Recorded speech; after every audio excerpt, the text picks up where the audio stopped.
लोकसभा आएगी या एक ऐसी लोकसभा आएगी कि किसी को कोई दिक्कत ना हो, 272 के आंकड़े तक कोई एक दल पार कर जाए।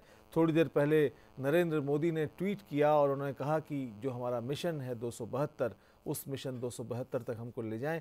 हालांकि उनके ट्वीट से कुछ देर पहले मुख्तार अब्बास नकवी ने कहा कि एनडीए 340 तक सीटें लेकर के आ सकती है। हमारे साथ जो खास मेहमान मौजूद हैं उसमें कपिल मिश्रा आम आदमी पार्टी की प्रवक्ता, सतीश के सिंह, चंदन यादव, उर्मिलेश जी और हिमांशु व्यास।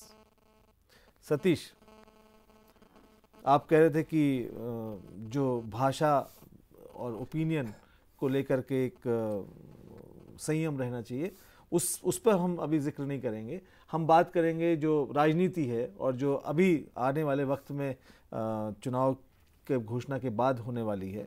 आपको क्या दिखता है? नरेंद्र मोदी के बारे में जो कहा जा रहा है, उर्मिलेश जी ने कहा कि उनको कोई लहर तो नहीं दिखती नरेंद्र मोदी की, है ना? तो आपको कोई लहर दिखती है? मैं ये मानता हूं कि अब तक चुनाव के प्रचार में नरेंद्र मोदी की टीम शायद वो उनकी स्ट्रेटजी या फिर उनका निर्णय या वो शायद मशीन में आगे है, लेकिन भारत की जनता का इसी दिल्ली के बारे में यहाँ कपिल मिश्रा बैठे हुए हैं, किसी पत्रकार ने ना किसी ओपिनियन पोल वाले ने ना कोई नेता ने सोचा था कि यहाँ 28 सीटें आप पार्टी को मिल जाएगी। तो मैं इस चीज़ों में नहीं जाना चाहता कि मैं भी ओपिनियन पोल की तरह अपना ओपिनियन से जो है अपनी बात मनवाऊं। मेरा ये कहना है कि ये देखना चाहिए देश में कि जो अभी एजेंडा है, मैनिफेस्टो है, कौन क्या किसने किया है, क्या करना चाहिए, ये सारी चीज़ें देखने लायक है। अगर हम जजमेंटल हो गए कहें कि मैं लहर नहीं देख पा रहा हूं या मैं कह दूं नहीं जी मुझे तो बहुत लहर दिखाई पड़ रही है, तो मैं इस चीज़ में जाना नहीं चाहूँगा। मैं ये देख रहा हूँ कि अगर नरेंद्र मोदी कहते हैं कि कुशासन के खिलाफ एक क्रांति हो रही है तो उसका जनता पे क्या प्रभाव पड़ रहा है। भारतीय कांग्रेस पार्टी कह रही कि इंडिया का जो विजन है उसके ऊपर चुनाव लड़े जाना है, उस पर क्या जनता बोल रही है और किसने क्या किया, क्या ट्रैक रिकॉर्ड है। तो जनता को, मीडिया का काम है जनता को उसमें अवेयर करना कि भाई आपके सामने इस चीज़ें हैं, इसको परखिए, देखिए, क्योंकि जनता तो आपको भी धोखा दे देगी। दिल्ली में जो है ये कांग्रेस वालों को साफ ही कर दिया, भाजपा वाले को आगे बढ़ने नहीं दिया, लेकिन आप वाले को आपको ये हो गया। अब आप लोग भी, मैं तो बार बार कहता हूं, मैं अब नहीं बोलूंगा, मैं आपके क्रिटिसिज्म भी करता हूं तो बस क्रिटिकल होके, ये नहीं क्रिटिकल इवेल्युएशन, मैं कभी नहीं बायस्ड हूं बिल्कुल। तो ये मैं बायस से बचना चाहता हूं। विनोद, ठीक है, बोलो आप। सर, मैं इसमें ये कहना चाह रहा था, इस वक्त 3-4 बड़ी समस्याएं देश के सामने स्पष्ट है। एक तो वंशवाद की समस्या है, सांप्रदायिकता की समस्या है, भ्रष्टाचार की समस्या है, काले धन की समस्या है। कांग्रेस इन सभी समस्याओं को पैदा करने वाली जननी रही है, ये भी बिल्कुल आम जन में एक समझ ऐसी बन चुकी है। सवाल ये है, जो बड़ी क्रांति और बदलाव की बात कर रहे हैं नरेंद्र मोदी जी, 2-3 सवाल हैं बड़े सिंपल सर।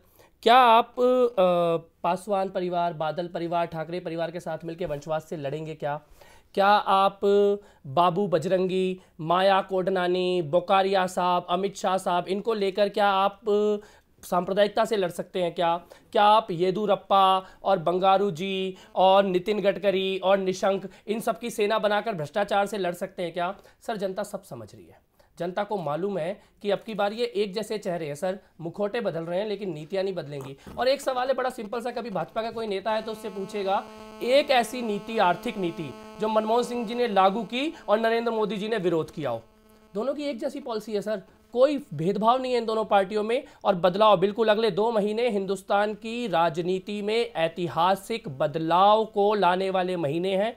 बहुत बड़ा परिवर्तन इस देश में आएगा, हम ये मानते हैं। हमने अभी प्रचार शुरू किया है, देश में निकलना शुरू किया है। जो रुझान जनता से मिल रहा है वो ऐसा है कि जनता अब ऊब चुकी है, परेशान है और एक उम्मीद दिख रही है बदलाव की, उनको झाड़ू उठाने का मन बना रहे हैं लोग। उर्मिलेश जी, मैं आपके पास आता हूँ।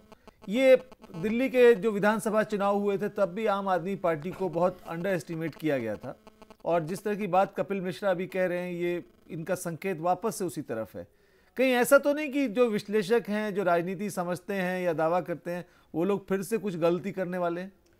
देखिए, गलतियां तो होती हैं, इसमें कोई दो राय नहीं है, लेकिन जहां तक मैं समझता हूं कि देश का मूड जो है समझना, अगर ईमानदारी हो और थोड़ी समझदारी हो तो बहुत कठिन नहीं है। हाँ, दिल्ली में आम आदमी पार्टी के 28 सीटें जीतने को लेकर आकलन में गलतियां जरूर ज्यादा लोगों से हुई, इसमें कोई दो राय नहीं, लगभग संपूर्ण मीडिया से हुई। लेकिन देखिए आज की तारीख में अगर देखा जाए जो लोकसभा चुनावों का बिगुल बजा है, पूरा देश दिल्ली नहीं है, अर्बन सीटें 200 के आसपास जरूर हैं, लेकिन वो दिल्ली की तरह नहीं है। उसमें कम से कम 100 से अधिक सीटें मेन अर्बन और कस्बाई और अर्ध ग्रामीण अर्ध शहरी का मिक्सचर लिए हुए हैं। तो ऐसे में यही कारण है कि जब कानपुर में आदरणीय केजरीवाल साहब जाते हैं तो उनकी पब्लिक मीटिंग जो है बिल्कुल फ्लॉप सी होती है, वो मोबिलाइजेशन नहीं दिखता है।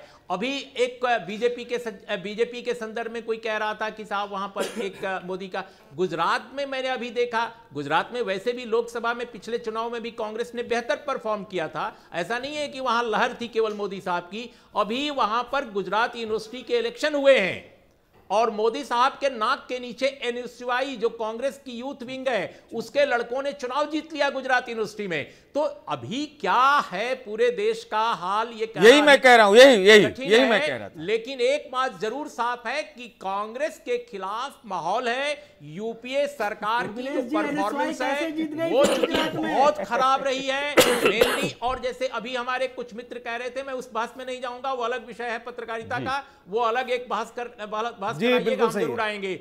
लेकिन जहां तक पार्लियामेंट की गरिमा का प्रश्न है, डेमोक्रेसी के बुनियादी उसूलों का सवाल है, बहुत सारे मसलों पर इस सरकार ने कभी संसद से मंजूरी नहीं ली, जैसे आधार योजना, जैसे न्यूक्लियर डील, इस तरह के जो कंट्रोवर्शियल इश्यूज हैं जहां की राजनीतिक विमर्श में एक एकता होनी चाहिए थी पूरे देश में, उसको कांग्रेस पार्टी ने और सरकार ने दरकिनार किया।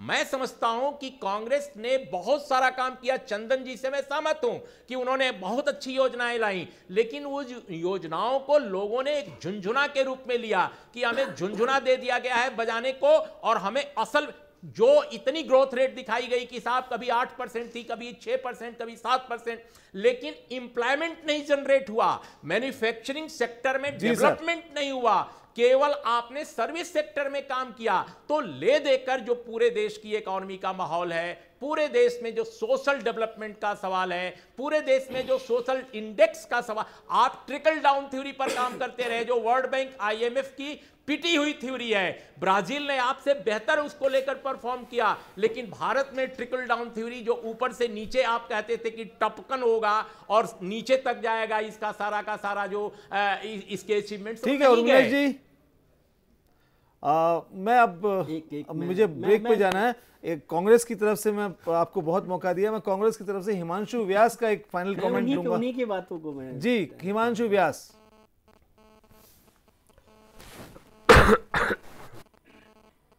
उर्मिलेश जी की जो बातें हैं उसके सामने मुझे कांग्रेस की ओर से इतना महत्व की बात ये करनी है कि हमने सिर्फ राजनीति और पावर की बात नहीं सोची है। जहां न्यूक्लियर डील का जो सवाल था वो किसी के साथ संबंध बनाने के लिए न्यूक्लियर डील नहीं किया गया है। जिस तरह से देश में पावर की प्रॉब्लम चल रही है, हमको गैस की प्रॉब्लम आती है, ये सबके सामने nuclear power is must for this nation. और जिन दिन हमारे किसानों के पास सत्ता होगी कि भी हम चाहे तब पावर ले पाएंगे खेतों में, जब चाहे तब बंद कर पाएंगे, ये न्यूक्लियर डील से ही सही होने वाला है। एफडीआई के बारे में हमारे कोई संबंध के लिए हमने एफडीआई अलाउ नहीं किया है। रिटेल क्षेत्र में एफडीआई इसलिए लाए हैं कि कंज्यूमर के लिए कॉम्पिटिटिव रेट से चीजें मिलने लगे, लोगों को फायदा हो। तो हमारी सत्ता की राजनीति नहीं है, हमारी लोगों के फेवर की राजनीति है।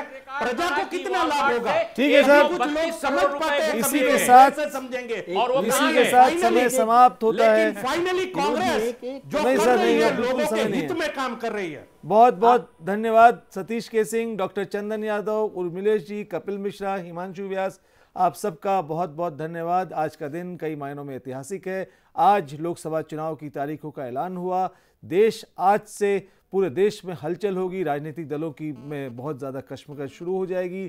16 मई का वो दिन नोट कर लीजिए, 16 मई को तय होगा कि इस देश का अगला प्रधानमंत्री कौन होगा। न्यूज़ एक्सप्रेस पर चुनाव को लेकर के हम कोशिश करेंगे कि आप तक सबसे संतुलित कवरेज पहुंचाने की कोशिश करें, क्योंकि संतुलन रखना ही बहुत ज़रूरी है। तब तक के लिए इजाज़त दीजिए।